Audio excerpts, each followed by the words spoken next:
Bonsoir à tous, j'espère que vous nous entendez bien. Je suis Caroline Bouedec, je travaille à la Chambre de métiers de l'artisanat d'Île-de-France qui organise la 11e biennale du Carrousel des métiers d'art et de création, cette année en version 100% numérique. On est ce soir tous ensemble pour la 9e et dernière table ronde en direct qui va vous faire découvrir trois parcours très intéressant et très atypique. C'est Lisa Millet qui est en ma compagnie, qui anime un podcast indépendant qui s'appelle Histoire d'artisans, qui va vous faire découvrir les trois jeunes femmes qui sont avec nous ce soir.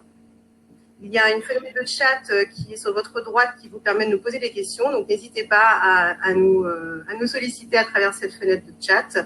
Nous prendrons le temps de répondre à vos questions pendant l'échange ou plutôt à la fin, c'est-à-dire dans environ 45 minutes. À tout à l'heure. Bonjour à tous, merci Caroline. Bonjour Amandine, bonjour Marie, bonjour Frédéric. Merci d'être avec moi ce soir. Je suis très très contente d'échanger avec vous. Comme l'a expliqué Caroline, moi j'ai créé un podcast qui s'appelle Histoire d'artisans et le but c'est de donner la parole aux artisans et artisanes pour qu'ils racontent leur quotidien, leur métier, leur parcours.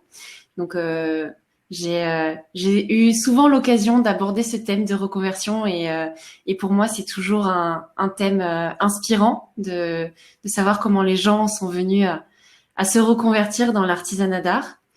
L'idée, c'est que à chaque fois, dans chaque épisode, je pars à la rencontre de personnes talentueuses qui transforment la matière pour créer du beau.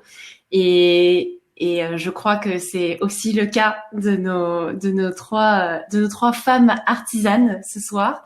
Donc je suis vraiment vraiment très contente de vous avoir avec moi. Donc on va commencer avec une première question pour toi, Amandine. Est-ce que tu peux nous présenter ton métier, s'il te plaît? Donc juste, je précise. Donc toi, Amandine, tu fais de la marqueterie de paille. Est-ce que tu peux nous présenter ce que c'est? Alors la marqueterie de paille, c'est l'art de réaliser des décors à partir de la paille de seigle. À partir d'un brin de paille de seigle, on l'ouvre, on l'écrase, on le colle sur le support, on peut le découper et pour réaliser des motifs et des décors. La paille de seigle a cette particularité d'être couverte naturellement d'une matière qui s'appelle le silice. Ça la rend imperméable et ça la fait briller et ça nous permet d'avoir des jeux de lumière assez sympas. Voilà. Merci beaucoup. En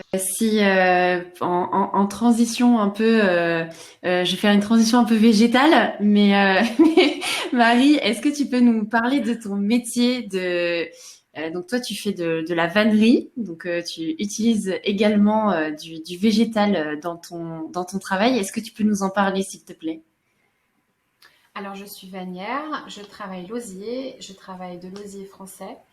La vannerie, c'est du tressage végétal qu'on va tresser c'est des végétaux qu'on va tresser de façon à créer des formes. Et mon travail, j'ai axé mon travail plutôt sur du contemporain. J'utilise des techniques anciennes pour avoir des formes plutôt tendance, plutôt contemporaines. Voilà. Ok, super, merci beaucoup. Et donc toi, Frédéric, tu es bronzier d'art, donc c'est pas du tout du végétal, mais c'est quand même une matière très très intéressante à travailler. Et puis c'est pas parce que tu n'es pas dans le végétal que tu ne fais pas du végétal. Tu nous raconteras tout ça. Mais est-ce que tu peux nous parler de ton métier, s'il te plaît? Alors, oui, moi, je suis donc bronzier d'art. Donc, je travaille le bronze, le cuivre, le laiton, l'argent et parfois l'or, mais de façon très anecdotique. Et effectivement, si je travaille pas le végétal, en tout cas, je fais énormément entrer le végétal dans mon travail. Ça, c'est sûr. Super. Alors, il y a un point sur chacun de vos métiers sur lequel je voulais revenir, c'était vraiment la matière, parce que c'est les éléments qui sont importants pour chacune. Ça fait partie de votre réflexion de reconversion, notamment toi, Marie, tu nous as parlé donc d'osier. Et du fait que c'était français. Est-ce que tu peux nous parler un petit peu de comment, qu'est-ce que l'osier concrètement et comment toi tu le sources? Alors, l'osier, c'est le rejet de c'est la jeune pousse du saule. C'est un saule qui a été sélectionné au fil des années pour la création de vanneries. C'est-à-dire que je ne vais pas travailler le saule que je vais glaner sur les quais de Seine, par exemple. C'est un saule qui a été exclusivement sélectionné au fur et à mesure pour ses propriétés. Ça veut dire que quand je vais travailler un saule en fonction aussi de sa couleur d'écorce, il va y avoir une variété différente d'une autre. On ne va pas travailler la même pour faire de l'architecture végétale que pour faire des vanneries fines, par exemple. Et moi, je vais chercher directement mon osier en France, donc chez différents producteurs. Donc, soit je vais aller en Haute-Marne, soit je vais aller en Touraine pour aller chercher l'osier directement chez le producteur. Je vais choisir chacune de mes bottes. Je vais choisir les dimensions. Et ensuite, à l'intérieur de chacune des bottes, je vais après retrier par chaque diamètre. C'est un gros travail de tri en amont, mais ça permet de bien préparer son matériel et pour avoir un résultat qui me convient. Voilà. Intéressant. Oui, c'est peut-être un point intéressant à aborder. Je sais pas si c'est le cas de tout le monde, mais la préparation dans l'artisanat est un élément essentiel. On pourra y revenir avec plaisir sur cet élément. Toi, Frédéric, donc tu nous as parlé de tes matériaux, donc le bronze, le cuivre, le laiton, l'argent, et tu m'avais dit parfois l'or. Parfois, ouais. Parfois. C'est tous ces métaux, tu les travailles comment? Tu les sources comment? Ils ont quelle forme quand ils arrivent à ton atelier? Alors, je les source dans 2 boutiques dans lesquelles j'ai l'habitude de m'achalander à Paris, qui sont Tartex et Weber. Et puis, je les achète sous forme soit de grandes plaques. Peut-être que je peux vous montrer une plaque d'ailleurs, si voilà. Voilà, par exemple, là vous avez un exemple de plaque de cuivre. Alors celle-ci est assez fine, donc je peux vous la montrer en la soulevant avec le bout de mes bras. On va la laisser terminer sa musique. Voilà. Et puis, alors, donc pareil pour les plaques de laiton ou les plaques de bronze. Et puis, je travaille aussi avec un matériau qui est beaucoup plus fin, qui s'approche en épaisseur du papier d'aluminium qu'on a dans nos cuisines. Et du coup, ça, je travaille beaucoup en apesanteur avec ce type de matériau dans mes mobiles et tout ça, parce que ça a une qualité et une légèreté qui sont extraordinaires pour justement aller à l'encontre de l'image qu'on se fait du bronze souvent, qui est une image très statuaire et donc très lourde. Et moi, je travaille vraiment ma matière à l'opposé de cette image-là. C'est-à-dire plus c'est léger et plus je trouve que c'est merveilleux et poétique. Donc, je travaille beaucoup comme ça. Et j'achète aussi du fil. J'achète, voilà, le fil, ça se présente sous forme de rouleau, de cette façon-là. Voilà, je travaille aussi de la barre, beaucoup plus lourde, beaucoup plus épaisse, du tube parfois. Enfin, voilà. Et alors, c'est vrai qu'il y a énormément de préparation. Tu disais tout à l'heure dans un travail d'artisan. Et moi, je suis souvent un petit peu le mauvais élève de la classe, c'est-à-dire que je travaille de façon très, très impulsive, justement. Donc, mon travail de préparation, il se fait la nuit, quand je ne dors pas, et que c'est là que les idées d'un seul coup, mais oui, bien sûr, c'est ça, c'est ce que je veux, et voilà. Et le lendemain, j'œuvre. Et c'est vrai que c'est intéressant parce que comme tu dis, tes créations sont très bah elles ne connaissent pas l'apesanteur et alors que c'est censé être des matériaux très très lourds. Enfin, en tout cas, nous on les voit comme des matériaux très lourds et du coup, par exemple, un collier, toi, tu essaies toujours de le faire léger ou même un collier, ou là, au contraire, tu te dis, bon, la lourdeur du matériau, je m'en fiche, c'est pas grave. Alors, les deux. J'ai des pièces qui sont lourdes et très massives, et j'ai des pièces qui vont être d'un volume extraordinaire, mais d'une légèreté à toute épreuve. Je vais vous montrer une bague, entre autres, qui est extrêmement volumineuse. Ah oui, Voilà. on C'est l'a la bague étincelle. en partage d'écran là. C'est celle que tu nous montres en partage d'écran, c'est ça? Non, c'est pas celle qui est dans le partage d'écran, mais celle qui est dans le partage d'écran aussi, elle fait partie de cette catégorie. Non, celle-là, c'en est encore une autre. Je vais peut-être vous la mettre sur un fond uni. Ah Voilà. oui, oui, c'est une œuvre d'art au doigt, quoi. Oui, absolument. Ouais. Donc ça, c'est une bague en fil de laiton martelé avec des perles de culture qui s'appelle Étincelle et qui est née un 14 juillet, pour Suite la à un feu petite histoire. d'artifice. Ouais, c'est mon feu d'artifice. C'est Voilà. Et beau. donc, il y a un collier qui est pareil, tout en volume, comme ça, qui dépasse de 50 centimètres du corps et qui est dans la même collection que cette bague étincelle. Ok, très intéressant. Très intéressant. Et donc toi, Amandine, donc toi, ton matériau principal, c'est la paille.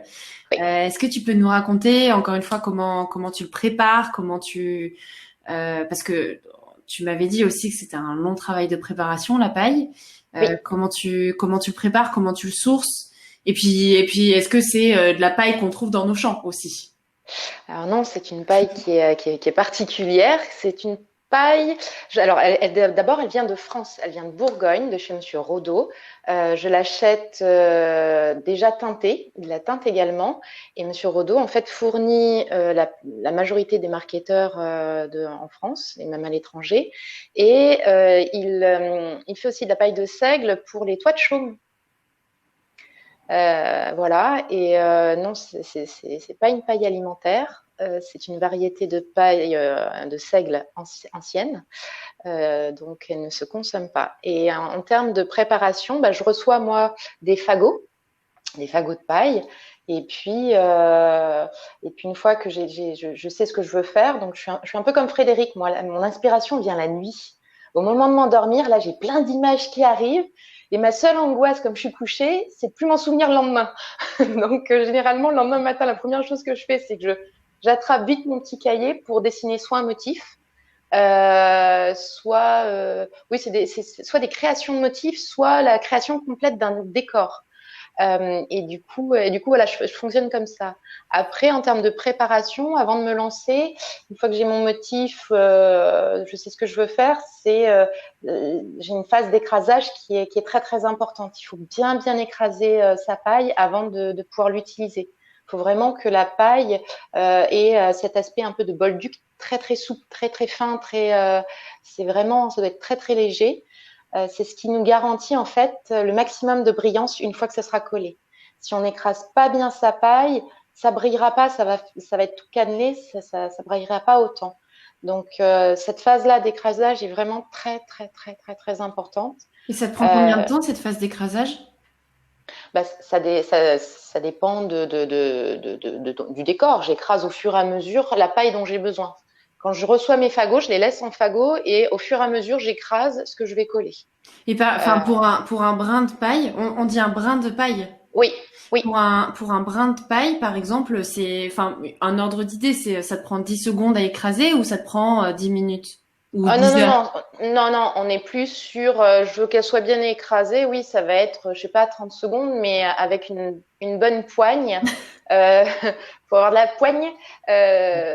Et je peux changer même d'outil. Soit j'utilise le marteau à plaquer parce que c'est plus lourd, soit je vais utiliser une raclette comme ça en, en bois. D'ailleurs, vous voyez, elle est toute sale de teinture. Et donc, faut bien écraser, y aller généreusement pour avoir un brin de paille le plus lisse possible. Voilà. Et en plus, ce qui est difficile, c'est que dans votre fagot, il y a des pailles qui sont plus ou moins épaisses. Parce qu'il y avait des jeunes pousses, des pousses un peu plus anciennes. Donc, certaines pailles sont un peu plus grondes, un peu plus grosses, pardon, en diamètre, et donc la matière est plus épaisse. Et le but, c'est qu'à chaque fois que vous écrasez, à chaque fois, il faut avoir la même épaisseur après du brin écrasé. Donc, il faut parfois être très insistant sur un brin jeune tout fin. Là, un coup et hop, pouf, c'est bon, c'est écrasé, c'est fin, c'est nickel. Sur les un peu plus épais, il faut y aller un peu plus longtemps. Il n'y a pas cette phase de tri comme Marilla Alors, ça dépend aussi de ce qu'on veut faire. Si on veut faire quelque chose le plus régulier possible, effectivement, je peux passer par cette phase de tri parce que selon les couleurs, par exemple, on n'a pas trop ça dans le noir, dans la couleur noire, mais sur la paille bleue, par exemple, quand je prends un brin de paille, ça va pas être teint uniformément. La paille, il y a un endroit où ça sera plus clair qu'un autre. Alors, si je veux faire quelque chose d'extrêmement régulier, je vais avoir tendance à sélectionner et mes brins de paille et mes morceaux même de brins de paille. Mais et puis sinon, si je veux au contraire quelque chose de plus vivant, je fais pas forcément de sélection. C'est au feeling. Et donc, Marie nous a présenté ses créations, Frédéric aussi. Est-ce que tu peux nous dire un peu ce que, avec la paille, quels sont sans forcément nous montrer, mais l'envergure, ça peut être, t'es quoi? T'es dans le mobilier, t'es dans le bijou, tu es dans. Alors, je fais un peu de tout. Je fais du mobilier, j'aime bien le mobilier. Ce que j'aime bien dans le mobilier jusqu'à présent, c'est de récupérer des vieux meubles qui sont tombés en disgrâce, que les gens ne veulent plus parce ils sont plus à la mode. Et mon grand plaisir, c'est de leur redonner une histoire, une vie, une valeur, et de voir sur le visage des gens cette surprise en disant mais non, mais c'est pas mon meuble. Bah si, c'est votre meuble. Non, mais mon meuble, il était moche. Oui, mais c'est votre meuble quand même. Donc j'aime bien ce côté de redonner une utilité et une histoire plutôt que de jeter. Voilà, moi j'ai été élevée comme ça. Dans ma famille, on réparait les choses, on rachetait pas. Et du coup, je pense que c'est resté un petit peu, c'est un peu resté. Donc oui, je fais du meuble, je fais de l'objet, je peux faire des boîtes. Je fais des cadres. Après, je peux faire aussi sur des produits neufs. J'aime bien faire des planches de skateboard. J'en fais sur des planches neuves, des planches anciennes, tout abîmées. Ça me dérange pas. Enfin, voilà. C'est plutôt effectivement, ça reste à échelle humaine. Je fais pas des pièces entières marketées. Je fais pas je peux faire un panneau de la taille d'un lait de tapisserie, oui, mais je vais pas faire toute la pièce. Je fais pas des grands panneaux pour faire toutes les pièces. Ça reste comme je suis toute seule et que c'est très long aussi, je fais pas de trop grandes pièces parce que le temps d'attente pour le client est beaucoup trop important. Ce qu'on retient, c'est surtout que ça peut s'appliquer à tout support. Alors, ça peut s'appliquer à tout support, oui et non. On préfère l'appliquer sur du bois, mais on peut l'appliquer sur du béton, on peut l'appliquer j'ai vu sur du verre, sur du métal, puisque j'ai fait des petits pendentifs ronds en métal, donc j'ai pu l'appliquer sur du métal. Mais en règle générale, c'est vrai qu'à première vue, c'est souvent sur du bois. On fait souvent sur du bois. Mais on peut, oui, sur d'autres matériaux, c'est intéressant aussi. Ok. Très intéressant. Alors, donc vous, le thème de cette table ronde, c'est la reconversion. Vous trois, vous avez une histoire avant votre artisanat d'art, une histoire de déclic. C'est un moment fatidique qui vous a emmené à vous reconvertir. Frédéric, est-ce que tu peux nous raconter cette histoire de déclic? Oui, je peux vous le raconter, mais c'est vrai que c'est assez improbable comme reconversion parce que j'ai été pendant une douzaine d'années chanteuse de rue. J'étais accompagnée d'un orgue de Barbarie et puis j'ai eu l'occasion aussi de faire une formation d'infographiste parce que en fait, je pense que j'étais très intéressée par tout ce qui était artistique. Il faut savoir que j'ai fait des études d'anglais et puis après j'ai fait une école de théâtre en parallèle de la chanson de rue. Donc vraiment, il y avait quelque chose du monde artistique qui bouillait en moi et qui avait besoin de s'exprimer d'une manière ou d'une autre. Et puis un jour, pour une amie sculptrice dans la commune où j'habite, on est allé chez un ciseleur sur bronze. Donc ciseleur sur bronze, moi je savais pas trop ce que ça voulait dire ni ce que c'était ce métier. Alors le bronze, je connaissais parce que j'avais travaillé à la quincaillerie du BHV et que j'avais vendu des poignées de style en bronze. Donc j'avais une petite idée de ce qu'était la matière. Mais quand je suis arrivée dans son atelier pour pouvoir mettre sur sellette des petits bateaux qu'on venait de récupérer de fonderie, je savais utiliser tous les outils qui étaient dans l'atelier. C'est-à-dire que je suis arrivée là-dedans dans un monde qui m'était totalement inconnu et en réalité, j'étais chez moi déjà. Voilà. J'étais dans un pays dont je connaissais la langue. Donc, Julien Boisse, qui était le ciseleur sur bronze qui m'a ouvert sa porte ce jour-là, m'a montré comment on allumait un chalumeau et comment on faisait une soudure. Et puis, c'est moi qui ai fait les autres soudures. Voilà, j'ai utilisé des tanks à poncer, perceuses à colonne. Et je me disais, mais qu'est-ce qui m'arrive? Mais qu'est-ce qui se passe dans ma vie là? Et puis, à la fin de cette journée, il m'a dit, ben, écoute, ouais, c'est un peu étonnant ce qui vient de se passer. Et si tu avais envie de revenir, eh ben, tu reviens quand tu veux. Et je l'ai pris au mot, je suis revenue et je suis restée en apprentissage chez lui pendant pratiquement 2 ans, avant d'intégrer un autre atelier à Coulommiers, celui-ci, où on a travaillé pour des grands décorateurs comme Jacques Garcia, voilà, pour des gros chantiers et et du gros mobilier ou des gros luminaires. Et donc ça, c'était incroyable. Moi, je trouve que c'est une histoire quand même assez, en effet, assez incroyable de voir qu'il y a des choses qui sont innées Ouais. et de se dire qu'en fait, ben, la passion parfois, ben, elle est en nous et il suffit juste de nous écouter. Donc, je trouve ça. Et puis c'est une histoire aussi. T'aurais pu jamais découvrir ça. C'est juste. Ben, t'as eu la chance d'avoir cet ami qui avait besoin d'un ciseleur sur bronze. Ah ouais, mais Ça... la vie est une destinée. Tu vois, tu parlais de inné. Alors effectivement, il y avait certainement quelque chose d'inné chez moi, mais il fallait que ça rencontre la Mm. destinée. Et les deux ensemble, voilà, Ouais, voilà où j'en suis. ouais. Enfin, c'est assez fou, quoi. C'est assez fou comme histoire. Et tu me parlais avant cette table ronde, tu me racontais une histoire sur ta fille qui, Oui. qui, Ouais, parce que tu nous as renvoyé un petit mail de confirmation là tout à l'heure, et donc je relisais un petit peu tes notes et tout ça, et je voyais qu'on avait un point commun toutes les trois, c'est-à-dire qu'on a nos enfants qui nous ont portés dans nos choix professionnels et qui nous ont vraiment validés, labellisés, voilà. Et il y a quelques années, bon, ma fille a 20 ans aujourd'hui, mais quand elle avait 16 ans, un jour pour la fête des mères, plutôt que de m'offrir un cadeau, elle m'a offert un grand courrier.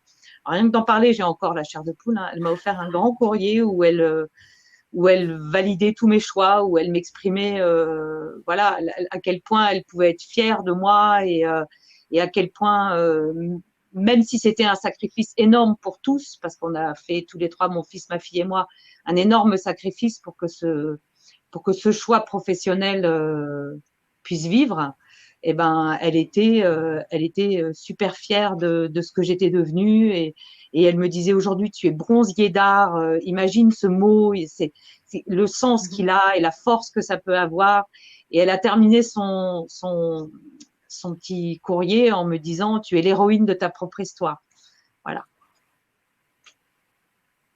franchement, c'est tellement beau Oui, je et pense que ça ouais. résonne. Bah ouais, non, mais je comprends. C'est des personnes. Donc, tu le disais, c'est aussi le cas de Marie et Amandine. C'est des personnes qui sont importantes dans votre vie C'est notre et de voir que, ben, du coup, c'est une très bonne transition. Marie, tu peux aussi nous raconter parce que je crois que tes enfants ont fait partie de ce déclic. Ouais, j'ai eu, elle a déjà des coups d'essai. Je suis désolée, mais j'en ai les larmes aux Oh, yeux. c'est trop mignon. Bah oui, parce que ça fait. Déjà, moi, les miens, ils sont trop petits pour pouvoir avoir ce discours aussi beau que ta fille t'a fait, Frédéric. Mais il y avait déjà ça, c'est-à-dire que mon ancien travail, moi, j'étais professeure d'art appliqué en lycée professionnel en banlieue parisienne. C'est pas facile tous les jours dans ces établissements-là. On n'était pas soutenu par la direction, là où j'étais, pas par l'inspection non plus. Et c'était trop pesant. C'était trop pesant. Le système ne protégeait pas. Et malgré le fait que certains élèves étaient des coups de cœur et on savait qu'on se battait pour eux, au moment T où on les avait avec nous. Et après, pour les orientations post-bac, moi, c'était trop pesant pour moi, ce système dans lequel je ne me sentais plus à ma place, parce que j'avais besoin de me sentir plus en sécurité, émotionnelle, je parle. Et ensuite, vers la fin, il y a eu des violences physiques dans l'établissement où je me trouvais. Des collègues amis qui ont été attaqués physiquement. Ça a été difficile. Et je revenais la boule au ventre à chaque jour de travail parce que j'avais peur que ça arrive à mes collègues ou que ça m'arrive à moi. Et parce que c'est très humiliant. Surtout de ne pas être protégé par la direction, c'est très très humiliant. Euh, un jour, mon fils, à qui j'en parlais, parce que voilà, je voulais aussi que mes enfants tournent bien et que j'avais besoin de leur montrer des contre-exemples de façon à les motiver à avoir des bons exemples. Mon moyen, parce que j'ai 3 enfants, mon moyen, Alexandre, avait 5 ans et il m'a dit un jour, maman, je ne comprends pas pourquoi tu es obligée de faire un métier qui te fait pleurer, un métier qui te rend malheureuse et un métier qui est dangereux. Pourquoi est-ce que tu es obligée de faire ça et si tu faisais autre chose? Et moi, je cherchais à me reconvertir professionnellement. Et ça m'a mis le pied, la puce à l'oreille et en me disant, si je donne cette image-là à mes enfants, pour eux, pour se construire plus tard, et ben là, je loupe quelque chose. Et j'ai voulu aussi montrer aussi un exemple à mes élèves. À chaque fois, je leur disais, donnez-vous les moyens de faire ce que vous voulez. Et là, je me suis, j'ai appliqué en fait les propres conseils que je donnais aux autres et j'ai cherché une reconversion professionnelle. Je me suis tout de suite dirigée vers l'architecture d'intérieur parce que j'avais un diplôme d'architecture d'intérieur à l'école Boulle et j'avais jamais arrêté de faire des plans, de l'aménagement intérieur. Je donnais énormément de conseils à mon entourage aussi pour aménager leur intérieur, faire des travaux. J'ai commencé à faire des travaux chez moi et puis un jour l'entrepreneur m'a dit ça te dirait de travailler pour d'autres clients, enfin, pour des clients et du coup d'être payé. Et c'est là où j'ai eu envie de m'ouvrir à l'entrepreneuriat, à la freelance en fait. Et ça m'a permis aussi de gagner confiance en moi pour me détacher de l'éducation nationale qui est une prison dorée à mes yeux. Et j'ai quitté l'éducation nationale, c'est-à-dire que je n'ai pas demandé de disponibilité, on appelle ça. Ça veut dire que j'ai vraiment démissionné de mon poste de titulaire pour lequel j'avais passé un lourd concours. Après 11 ans d'enseignement, je suis partie et j'ai créé mon entreprise. Et là, j'ai petit à petit, à la fin de l'éducation nationale pour moi, je commençais parallèlement à me former à la vannerie, mais par passion. Donc j'ai commencé à découvrir la vannerie en pratique, parce qu'avant je le connaissais bien, mais visuellement, juste en théorie. Et à force de faire des stages, les vanniers ou les participants au stage, qui étaient des fois des vanniers professionnels et des fois des vanniers amateurs, mais qui faisaient ça depuis des années, m'ont fait comprendre que j'avais un truc. Voilà. Et c'est-à-dire que j'avais une aisance, je comprenais vite les choses, j'avais des défauts, mais qu'il fallait continuer à travailler. Mais ça, de toute façon, c'est comme toutes les activités, c'est à force de faire qu'on y arrive. En tout cas, ils avaient vu quelque chose de différent. Et je viens d'une famille où les pratiques manuelles dans les métiers d'art sont habituelles. Mon père est ébéniste autodidacte. Il fabrique des bateaux, des kayaks en bois qu'il fait lui-même dans lesquels on monte en famille depuis que je suis petite. Et il fabrique des meubles en bois aussi. Mon grand-père travaillait chez Hermès, il travaillait à la partie serrurerie. Voilà, ma mère était graphiste, ça vient de la famille, tout ça. Hein. Il y a déjà une base culturelle, artistique qui est assez forte dans ma famille. Et j'avais envie de maîtriser un métier d'art et la vannerie, voilà, on s'est rencontrés. Et ce que j'ai préféré, on parlait de matière tout à l'heure, moi, c'est le bruit. En fait, on est dans tous les sens il y a tous nos sens dans la vannerie. On va avoir le bruit de l'osier qui s'entreclaque quand on va le tresser. Donc ça, voilà, en plus quand on travaille, on est concentré, donc on n'entend que l'osier du voisin et son propre osier. Ensuite, on a l'odeur parce que l'osier avec écorce qui a trempé dans l'eau plusieurs semaines sent comme une promenade dans la forêt qui vient d'être arrosée par la rosée du matin. Et l'osier qui est sec, qu'on a trempé pendant 1 heure pour l'humidifier, pour l'assouplir, lui, il sent un petit peu la paille, comme si on était dans une grange. Et ça, c'est des rappels aussi de mon enfance. Et tout de suite, enfin, pour moi, c'était la rencontre avec le matériau. Et puis après, le toucher aussi. Ah oui, je rappelle le toucher. Le toucher, en fait, quand on touche le cuir, enfin l'osier, notre création en vannerie, le tressage, quand on le touche, on a l'impression de toucher comme du cuir, tellement l'écorce, elle est douce. Et le goût est pas bon, par contre. Parce que des fois, on met le brin d'osier dans la bouche pour travailler. Voilà. C'est très intéressant, c'est très poétique et c'est très intéressant. C'est une poésie, c'est ouais. ça. Ouais. Je pense que quand ça va pas au travail, et ben quand on trouve une activité comme ça, on prend soin de soi et en continuant cette pratique artisanale, moi je continue à prendre soin de moi et surtout quand on va le transmettre après dans des ateliers, les gens viennent. J'ai encore eu quelqu'un ce matin qui est venue et elle est venue pour prendre soin d'elle.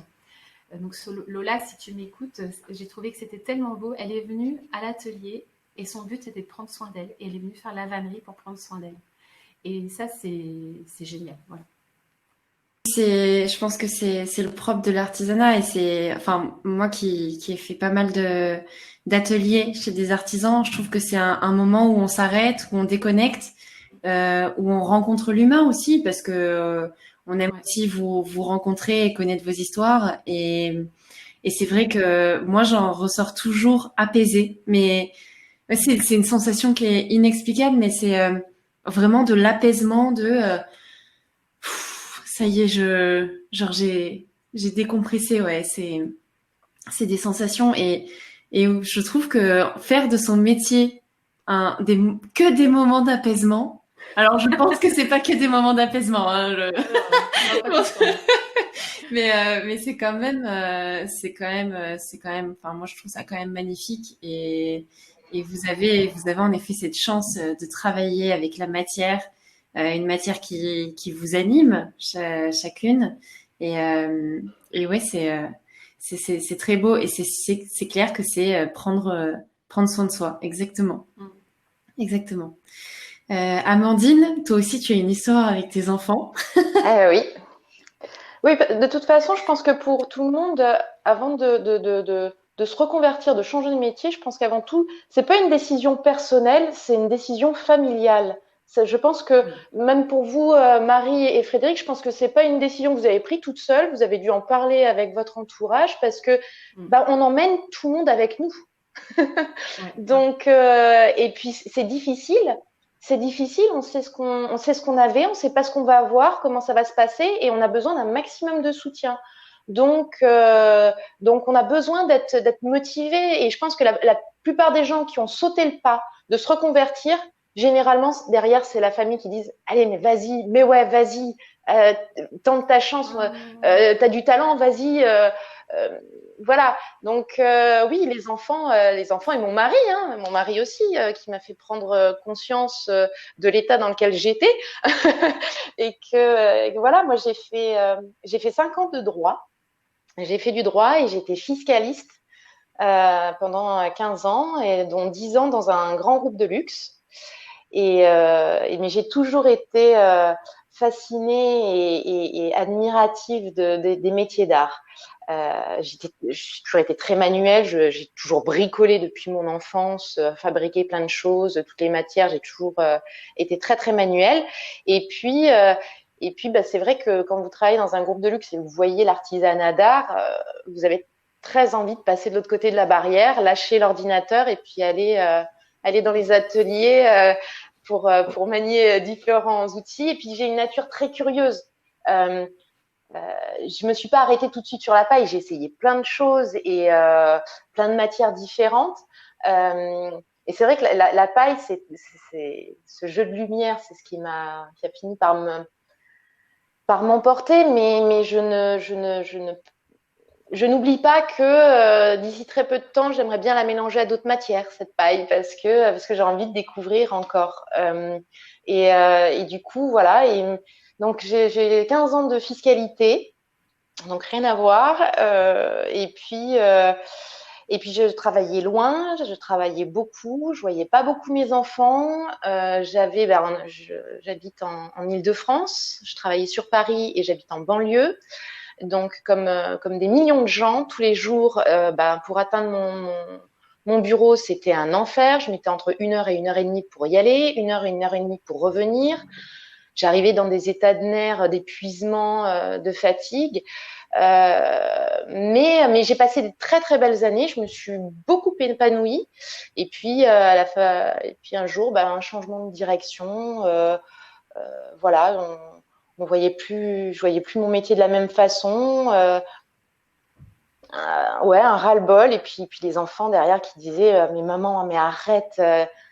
Arrête, c'est pas grave, viens, fais autre chose, c'est trop beau ce que tu fais. Alors, je faisais de la marqueterie le week-end, c'est trop beau. Et je suis d'accord avec vous, quand on pratique une activité manuelle, on se ressource. On parlait d'apaisement, mais on se ressource aussi. Et du coup, c'est vrai que arrivé le dimanche soir, moi j'avais la boule au ventre, comme des gamins, comme les collégiens, vous savez, quand ils retournent à l'école, ils doivent retourner à l'école le lundi. Moi j'avais la boule au ventre à l'idée de me recogner les embouteillages, les pressions, les stress. Voilà, donc j'avais plus du tout envie d'y aller. Et puis oui, les enfants m'ont dit mais arrête tout, arrête tout, arrête tout. Et puis aujourd'hui, comme pour vous, quand on leur demande c'est quoi la différence, maman hier, maman aujourd'hui, c'est quoi la différence? Maman elle est légère, maman elle sourit tout le temps, maman elle déconne tout le temps. T'es plus la même maman. Et même si notre comment dire, même si mon niveau de vie a changé, a diminué, je gagne moins bien ma vie, ma qualité de vie, elle a juste explosé par contre. C'est ça. Et les enfants, moi j'ai des ados. Donc on pourrait se dire oui, les ados ils sont en âge où ils veulent plein de trucs, qu'on leur achète plein de trucs, donc c'est d'abord pas du tout. Pas du tout. Je vous le dis, ils sont bien plus contents en disant ouais c'est pas grave, mais maintenant on se marre vachement plus à la maison, maman elle a le sourire, donc voilà un déclic ouais, poussé par les enfants, poussé aussi par les stagiaires. Moi quand j'étais en entreprise, on avait des stagiaires et alors j'étais fascinée. C'est des stagiaires qui préparaient le barreau, l'école d'avocat, concours pour devenir avocat. Et quand je discutais avec eux, ils n'avaient pas commencé leur carrière que déjà ils m'annonçaient qu'ils n'allaient pas finir avocat, enfin qu'ils ne feraient pas avocat toute leur vie. Et ça m'a décomplexée, ça m'a une espèce de poids en moi en se disant mais ouais, en fait on dit tout le temps que la vie est trop courte, mais non en fait les gars, elle est vachement longue la vie. Faut travailler plus de 40 ans. J'ai pas fait la moitié. Wouh, ça va être long, ça va être trop long pour moi. C'est ça. Faut que ça s'arrête. Et du coup, et je trouve que ces jeunes, les nouvelles générations, elles ont ce côté super positif. Elles sont très ouvertes d'esprit et puis elles enlèvent cette part d'angoisse de se dire. Moi, j'ai des amis qui me disent mais attends, t'as fait 5 ans de droit. Tu t'es pas cassé les pieds à faire 5 ans de droit pour tout abandonner. Et à côté de ça, il y a une jeune génération qui dit mais si, vas-y, on s'en fiche. De toute façon, tu perds rien. Ça t'a nourri aussi. Ce que tu as fait avant t'a nourri. Tu ne perds rien. Tes années de fiscalité t'ont nourri. Et ils ont complètement raison. Cette ouverture d'esprit, c'est formidable. Et il faut y aller. Et peut-être que je finirai pas Maria Ketoche. Peut-être que dans 10 ans, dans 20 ans, je ferai peut-être autre chose. J'en sais rien. Mais le tout, c'est de vouloir travailler. Et comme je dis à mes enfants, peu importe ce que vous faites, ayez toujours en tête de le faire le mieux possible. C'est tout ce qui compte. Voilà.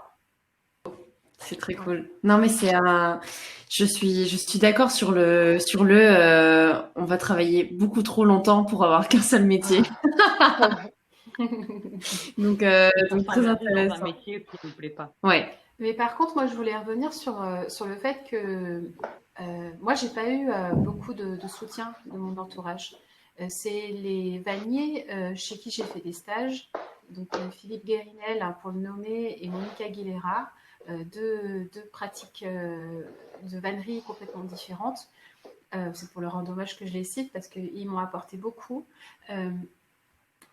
C'est leur regard qui m'a confortée dans l'idée que je pouvais y arriver dans la vannerie.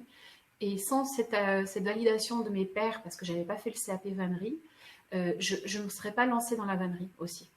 Et quand j'ai annoncé à ma famille qui connaissait les métiers d'art, qui avait rencontré beaucoup d'artisans, quand j'ai annoncé que je voulais aller dans la vannerie, ils m'ont dit « Oh là là, oh non, tu ne peux pas faire ça ». Et pour eux, c'était le drame, vraiment, c'était un drame. Quitter l'éducation nationale, quitter un poste de titulaire, quitter l'éducation nationale à vie. C'est la sécurité de l'emploi pour eux, voilà. Et un jour, ma mère m'avait même dit « Oh, toi, maintenant, on ne s'inquiète pas pour toi parce que tu es tranquille pour toute ta vie. » Mais non, oui, j'ai entendu ce genre de discours et maintenant, elle s'en mord les doigts. Hein, mais je pense qu'il y a aussi une difficulté, j'en parlais encore hier, c'est que réussir à convaincre son entourage, moi, c'est ce qui a été le plus difficile. Et parce qu'après, j'ai réussi à les convaincre ou j'ai outrepassé leur accord moral, eh bien, je me suis émancipée d'eux et c'est là où je me suis lancée toute seule. Et après, oui, il a fallu faire ses preuves. Et c'est pour ça que je me suis donné les moyens et c'est pour ça que j'en suis là aujourd'hui. Parce que si je faisais les choses à moitié, bah, c'était pas les convaincre et j'avais besoin malgré tout d'une sorte de soutien moral, mais il est venu après. Voilà. Ouais, mais je te rejoins là-dessus parce que moi, comme j'ai fait un peu la sauterelle de formation en formation ou de boulot en boulot tout au long de ma vie, je pense que tant que j'avais pas fait vraiment des preuves et en fait, je pense que les preuves, elles sont venues avec une pièce que j'avais présentée au concours des ateliers d'art de France et qui a été sélectionnée, voilà. Et là, ça a un petit peu, voilà, ça a un petit peu changé le regard de mon entourage. Oui. Bon, mes enfants, ils ont accepté mes choix parce qu'ils savaient, ils voyaient bien au quotidien que j'étais plus nourrie, que j'étais plus proche d'eux finalement, même sans l'être parce que j'étais très prise dans mon temps. Mais le temps qu'on passait ensemble, il était très riche, donc ils sentaient bien la différence. Mais autour de moi, les gens un peu plus éloignés, qui en plus vivent pas dans mon cercle géographique parce qu'ils sont plus éloignés, il a quand même fallu à un moment donné que je fasse mes preuves. Voilà, c'est ce que tu disais tout à l'heure, Marine. C'est pesant, je trouve, par contre. Oui, dur. mais ils s'inquiètent. Voilà. Oui, voilà. Oui, mais rassurer les autres. Ils projettent les angoisses, en fait. Mais bien sûr. Ouais, c'est ça. Je pense que c'est une question de génération. Je suis complètement d'accord avec toi, Marie. Les parents, les beaux-parents, quand on leur dit voilà, t'as un job, soit t'as la sécurité de l'emploi, soit t'as un très bon job, tu vas le lâcher pour faire un métier. Alors moi, dans ma famille, il n'y a pas d'artisan du tout. Donc c'était encore plus sport. Quand tu leur dis bah voilà, j'arrête tout pour faire ça, ils regardent tous, mais t'es sûr quand même, bon. Mais comme Frédéric, et moi je l'ai fait. Et en fait, moi j'ai passé outil à un moment donné où même mes enfants ont pris ma défense en disant non mais de toute façon c'est vital. Il y a un moment donné c'est vital. Elle va pas pouvoir continuer comme ça. Donc voilà. Mais le fait moi ce qui a été dur pour moi plus que finalement la famille, puisque moi le plus important pour moi c'est ma famille proche, donc mes enfants, mon mari. Oui, c'est ça. Leur avis compte. Le reste après honnêtement, j'ai passé outre. Ce qui était plus compliqué pour moi, c'est que j'ai pas pu. Enfin, j'ai fait des stages chez Lison de Cône, mais il y a pas de CAP. Il y a pour me tester, pour voir ce que je valais. J'avais pas grand chose. Et à un moment donné, il y a quand même une forme d'angoisse qui s'installe en disant j'ai peut-être fait une bêtise. Je sais pas, qu'est-ce que je vaux? Est-ce que c'est vraiment bien? Est-ce que c'est pas vraiment bien? Et là, moi, j'ai fait comme Frédéric.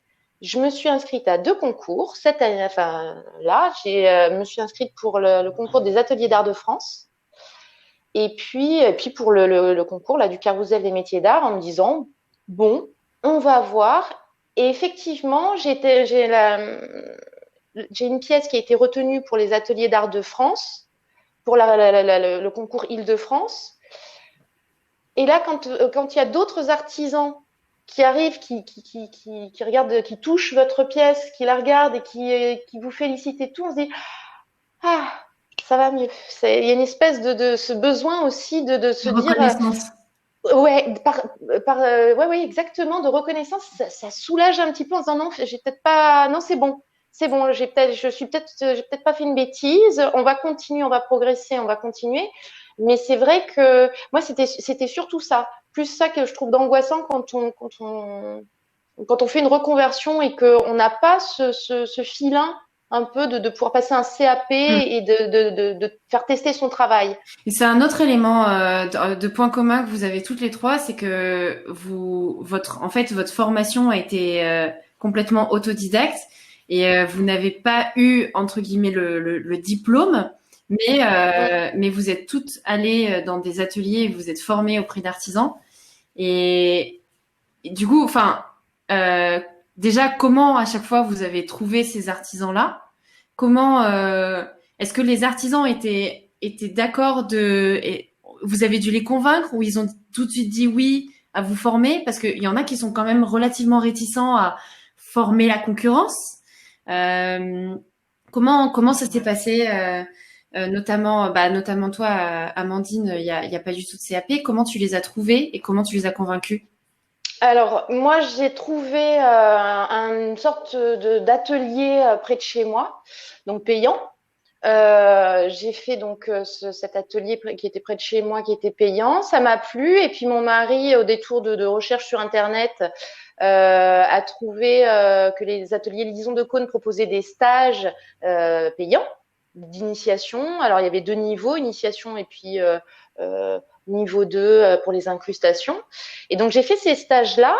Et à l'issue de ces stages, en fait, on me dit, c'est la pratique. C'est la pratique et l'exigence que tu peux mettre dans ton travail, en fait. Et du coup, j'ai travaillé de chez moi et j'ai pratiqué et mon fils j'avais briefé mes enfants. Alors mon fils est très à cheval quand on le briefe, donc mon fils limite avec la loupe en disant non là c'est pas nickel, faut que tu refasses. Ça gratte un peu sous le, je pense qu'il faut que tu défasses. Puis alors, avec la paille, on peut pas rattraper, hein. Le moindre défaut, il faut défaire et tout recommencer. Et donc vous passez des heures à faire un truc et puis il dit, ça gratte un peu là. Non, en fait, tu recommences tout. Et hop, on recommence. Mais c'est ça, mais c'est ce qui est formateur, en fait. C'est défaire pour refaire jusqu'à ce que ce soit absolument lisse. Et mon fils m'a beaucoup aidé pour ça. Toi, Marie, donc tu t'es formée également auprès d'ateliers. Toi, en l'occurrence, ça existe, les CAP vannerie existent, mais oui, tu n'as pas pu le réaliser. Voilà, il est en Haute-Marne, à Felbillot, dans un petit village. C'est un CAP qu'on fait en 1 an, un CAP qui est essentiellement pour les personnes en réorientation professionnelle, puisqu'il y a essentiellement que des adultes. J'ai pas pu le faire parce que j'avais déjà mes 3 enfants en bas âge. La plus petite avait 2 ans et demi à l'époque.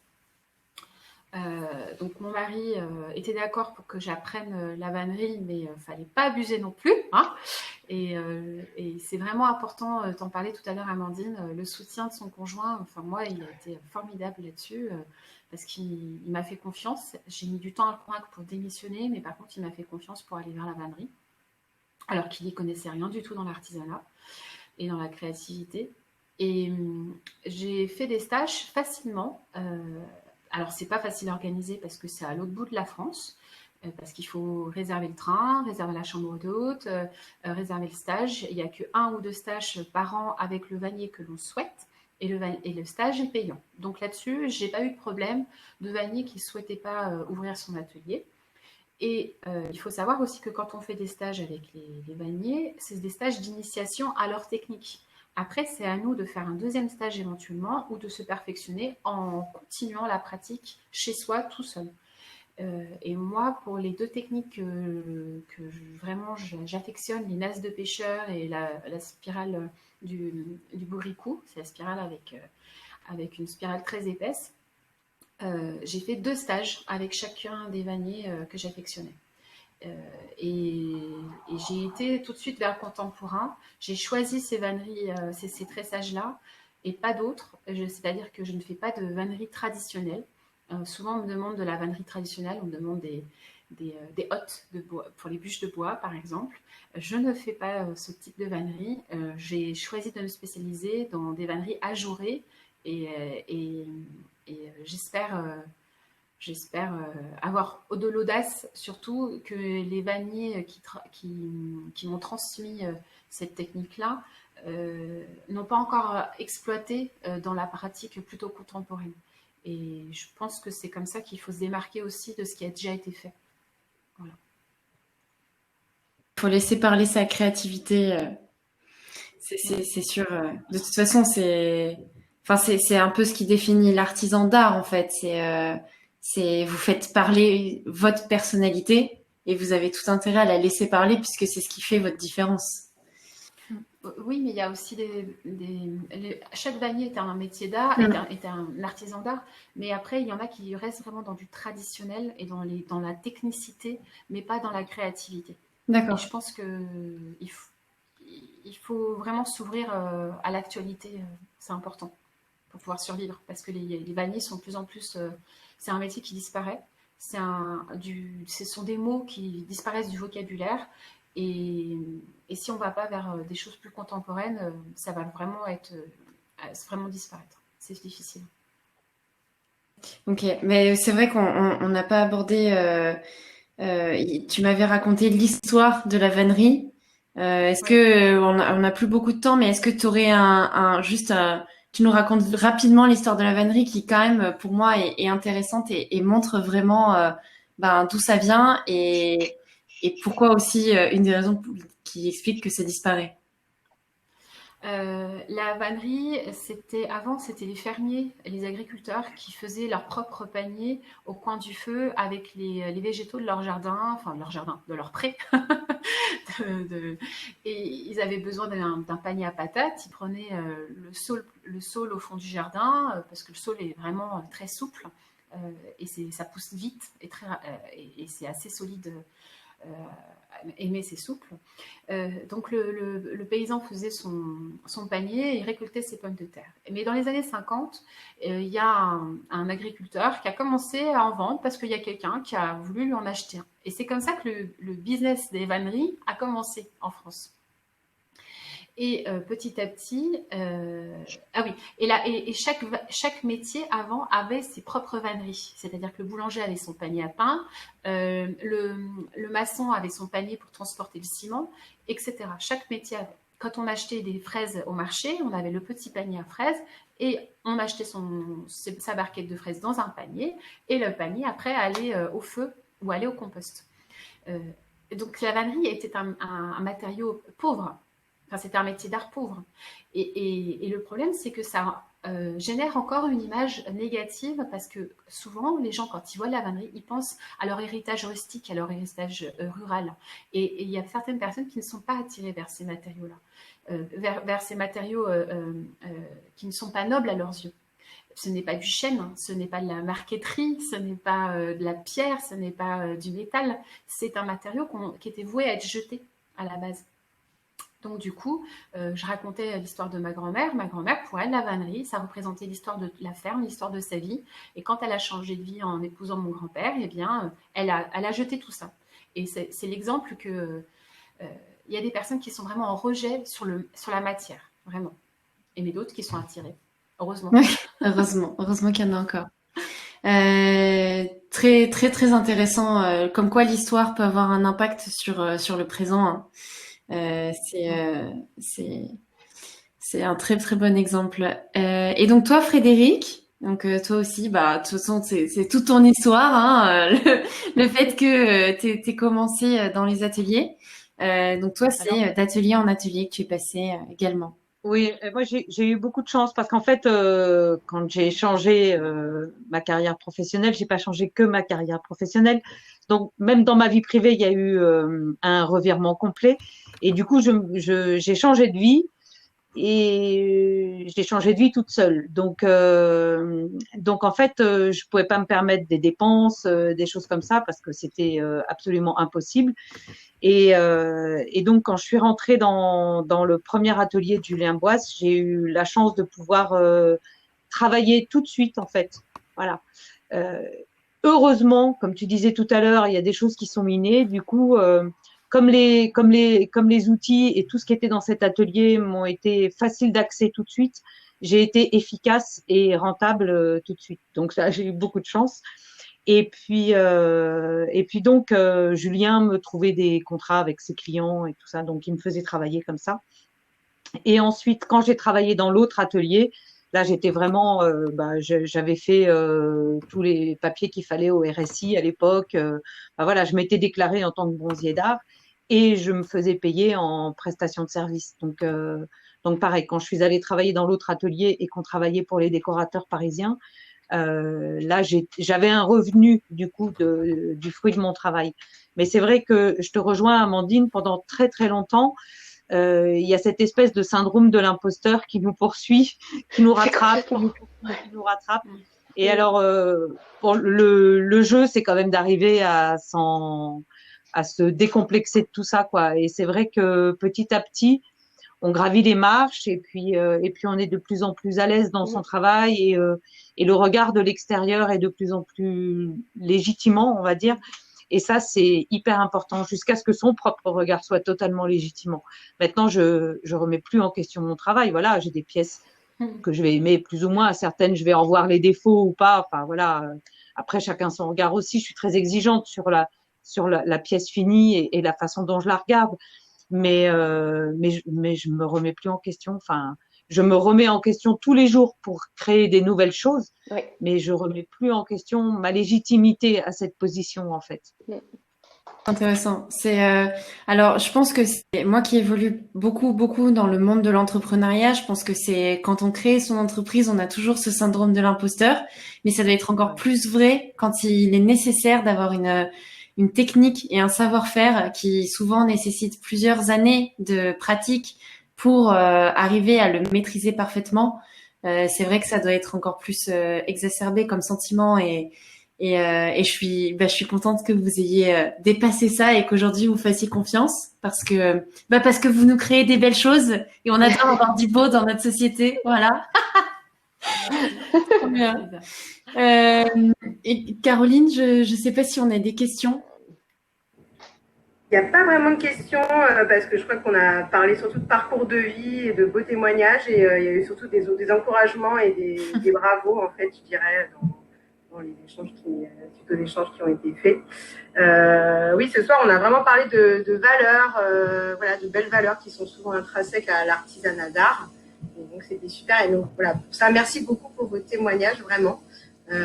Merci aussi à toutes les personnes parce qu'ils étaient très nombreux ce soir à être présents. Donc, merci à toutes les personnes qui étaient auditrices, spectatrices ce soir. Voilà ce que je voulais vous dire. Pour conclure, je dirais que on est sur la dernière table ronde, donc elle sera dès demain en replay, ainsi que toutes les autres. Elles sont accessibles actuellement sur notre site, également en IGTV sur le compte Instagram du Carrousel des métiers d'art. Donc voilà, pour vous dire aussi que c'est important de continuer à soutenir les artisans. Vous avez la possibilité de trouver toutes leurs créations sur la galerie des créations, sur la galerie des exposants qui est sur le site. L'édition digitale continue jusqu'à la fin du mois de décembre. Il y a un jeu concours avec notre partenaire financier MAF Assurance auquel vous pouvez participer avec des bons d'achat à dépenser chez les artisans qui sont sélectionnés pour le salon. Donc, n'hésitez pas. Et un grand merci aussi à nos partenaires, effectivement, la Métropole du Grand Paris, la Banque Populaire, MAF Assurance, Garance, parce que c'est grâce à eux aussi qu'on peut créer ce genre de projet pour soutenir les artisans, les aider à se développer, les aider à être visibles. Donc, c'était important aussi d'être souligné. Voilà. Merci Caroline. Merci. Merci beaucoup. Merci à vous. Merci beaucoup Lisa. Merci à vous trois. Merci. Au plaisir de vous rencontrer très vite. Oui, au plaisir de se voir en vrai. Oui. Oui, on espère vous voir bientôt dans des salons ou dans d'autres sphères que le numérique. Même si c'était très agréable, c'est vrai qu'on a hâte de vous retrouver aussi sur les salons ou dans les boutiques, c'est sûr. Merci beaucoup. Merci. Bonne soirée. Bonne soirée. Merci, bonne soirée. Au revoir. Au revoir. Merci beaucoup. Au Au revoir. revoir.